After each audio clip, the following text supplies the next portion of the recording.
The power of now, chapter number 8, enlightened relationship. बेदार रिश्ते। लम्हा मौजूद में दाखिल हो जाएं, चाहे आप जहां भी हैं।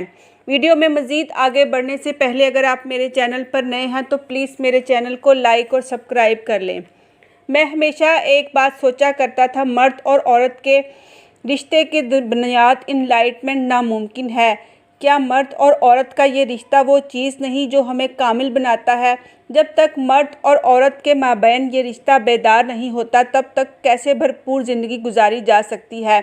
आपका तजर्बा क्या कहता है? हकीकी निजात जो ख़ुद को जान लेना है, जहां आप उस खुदा को पा लेते हैं जो आपसे बाहर कोई चीज़ नहीं।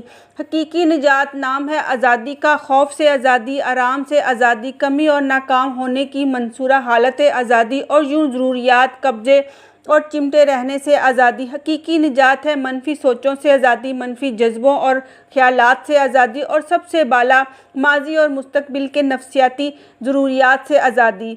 आपको बस एक पॉइंट तक आज़ादी हासिल करनी है और वो एक पॉइंट है लम्हा मौजूद। 9 लम्हा मौजूद से मावरा किसी भी मकाम पर नजात दस्तयाब नहीं है और इसी हालत को लम्हा मौजूद में दाखिल हो जाना कहते हैं। लव हेट रिलेशनशिप, प्यार और नफ़रत के रिश्ते। मियाँ बीवी के दरमियान झगड़े और मोहब्बत के दरमियान पेंडुलम झूलता रहता है जो कभी मुसर्रत और कभी अजियत का सबब बनता है। मियाँ बीवी या जोड़ों के दरमियान ये चक्कर एक आदत बन जाती है और यही ड्रामा उन्हें एहसास दिलाता है कि वो ज़िंदा हैं।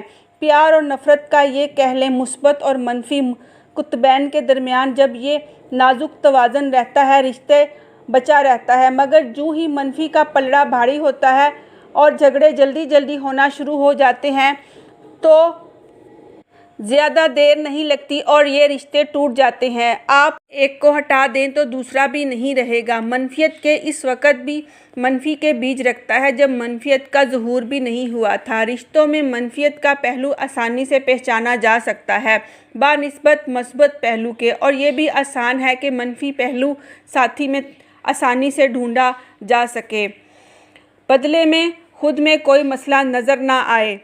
नशा और कामलियत की तलाश। हमें क्यों किसी दूसरे शख्स की लत पड़ जाती है? पूरी दुनिया में मुसलमा हकीकत है कि रोमानवी ताल्लुकात शदीद नोयत के होते हैं। क्यों? क्योंकि बज़ाहिर यूँ महसूस होता है कि ये हमारे अंदर के गहरे खौफ, ज़रूरत, कमी और नाकामलियत के एहसास से आज़ादी है। वो खौफ और नाकामलियत का एहसास जो इंसान की गैर बेदारी और गैर निजात याफ्ता हालत का लाजमी जुज़ है। इस हालत के कुछ मादी पहलू हैं तो उसके साथ कुछ नफ्सियाती पहलू भी। मादी सतह फ़िज़िकल लेवल पर यकीनन आप कामिल नहीं हैं या कभी कामिल हो सकते हैं क्योंकि आप मर्द होंगे या औरत, यानी कुल का निसफ़। इस सतह पर कामिल होने की ख्वाहिश, वहदत की तरफ वापसी, अपना इजहार नर और मादा की बाहमी मोहब्बत की सूरत में करें। मर्द की ज़रूरत पड़े ख़ातून और ख़ातून को मर्द की ज़रूरत पड़े, ये जितनी तजर्बा कुल की हालत एक सरसरी सी झलक है, एक वक्ती खुशी है। मोहब्बत की जो भी शक्ल है वो खुदा से मोहब्बत है, फ़र्क सिर्फ शिद्दत का है। यही एहसास है मोहब्बत। अमूमन ये बेदार लम्हात आर्जी होते हैं और जल्द ही खो जाते हैं। हाँ, ये पायदार और मुस्तकिल नौयत के भी हो सकते हैं। इंसान के अक्सर रिश्ते बीइंग में पेवस्त नहीं है, इसलिए ये मसाइल की वजह बन गए हैं, मसाइल और उनसे निजात में गिर गए हैं। बचाव और सिक्योरिटी के नाम पर आदत की ताकत, तन्हा हो जाने का डर। अगर रिश्ते तकलीफ़ का बाइस बन रहे हैं तो उनसे फ़रार होने की बजाय उन्हें कबूल ही कर लेना चाहिए।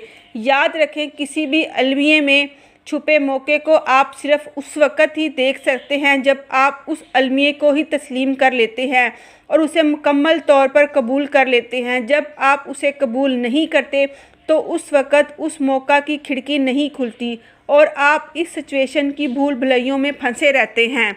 अगर आप ये कबूल कर लें कि रिश्ते आपको खुश रखने के लिए नहीं बल्कि कॉन्शियस बनाने के लिए होते हैं तो बस रिश्ते आपके लिए सॉल्यूशन साबित हो सकते हैं। इनकलाब का इससे बड़ा टूल कायनात में मौजूद नहीं है।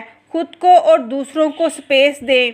मुश्किलात हालात हैं तो ज़िंदगी आपके सामने एक चैलेंज लेकर आएगी। आगाही दर्द का इनकार नहीं करती, मगर इसके बावजूद वो दर्द से मावरा होती है। ये दर्द को मौका देती है कि वो रहे, मगर उसके बावजूद उसे बदल देती है। ये हर चीज़ को कबूल करती है और हर चीज़ को ट्रांसफॉर्म कर देती है। बीइंग इस ज़मीन और इससे मावरा में मौजूद तमाम ज़िंदगी की इंचार्ज है। जो बात आपने याद रखनी है वो ये है कि जब तक एहसास दर्द से अपनी शनाख्त आख़ज़ करते रहेंगे, आप उससे आज़ादी नहीं पाएंगे। जब तक आपका एहसास ज़ात जज्बाती दौर से जुड़ा रहेगा, तो आपने शऊरी तौर पर दर्द भरते रहेंगे और इसको रेजिस्ट करने की कोशिश करते रहेंगे या इस कोशिश को गारत करते रहेंगे। ऐसा क्यों सादा सी बात कि आप ख़ुद को एहसास ज़ात बना कर बैठे हैं, उसे बचाना चाहते हैं और दर्द इस एहसास ज़ात का नागज़ीर हिस्सा बन चुका है। ये सारा एक दिन कॉन्शियस अमल है। इससे बचना, इस पर काबू पाने का सिर्फ तरीका है कि आप इस बेशऊर अमल को शऊर की रोशनी में ले आएं। शुक्रिया।